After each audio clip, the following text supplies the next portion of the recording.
Welcome everybody to the Ohio Cannabis Institute's 420 report.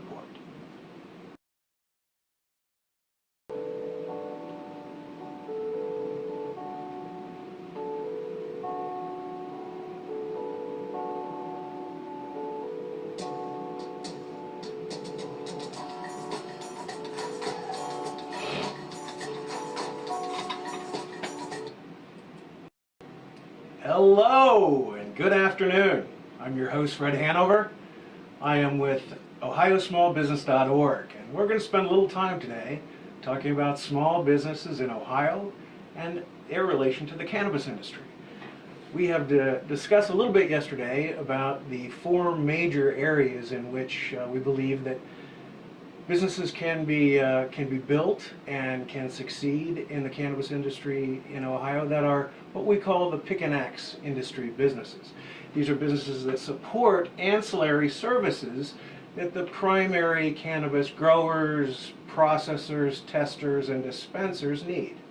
So we're going to go through a few today, and over the next few weeks we'll probably get into more details about many. But for now, let's start off with what is going to be required in a cultivators organization. We've got a few topics we want to discuss today. One of them is really the transportation side, because if you think about it, they're going to need a great deal of help getting their product to either a processor, a testing laboratory, or to a dispensary. So these cargo vans, if you want to call them that, or whatever else they're carried in, need to be highly secured and protected, because the inventory in these vans is literally worth millions of dollars.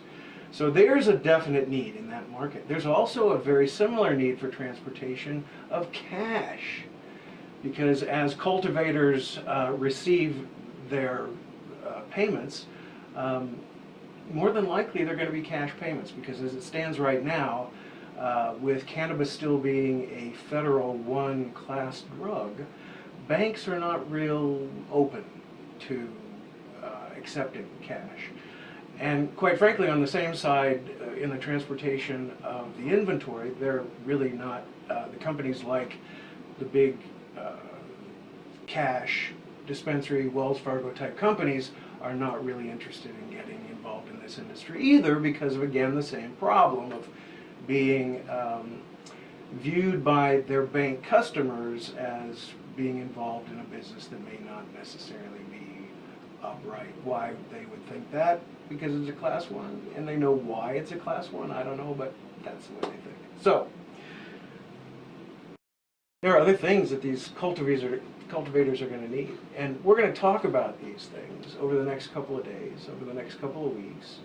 And a couple more that we want to talk to you about right now are really the delivery and the sale of the nutrients and the fertilizers, because there are going to be companies needed to provide the basic growing entities, the basic growing components of the plant, right?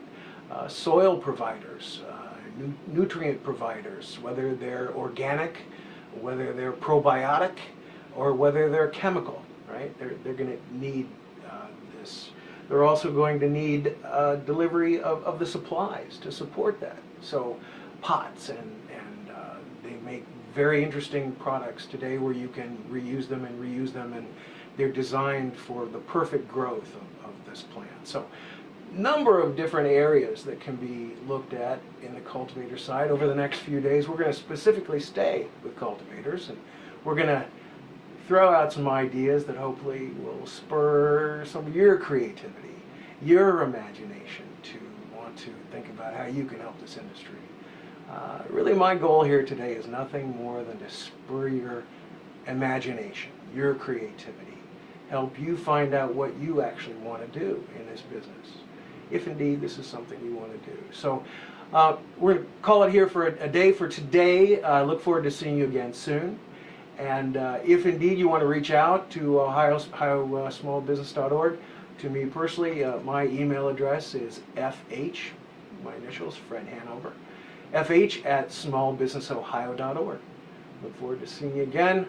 Have a great day, everyone.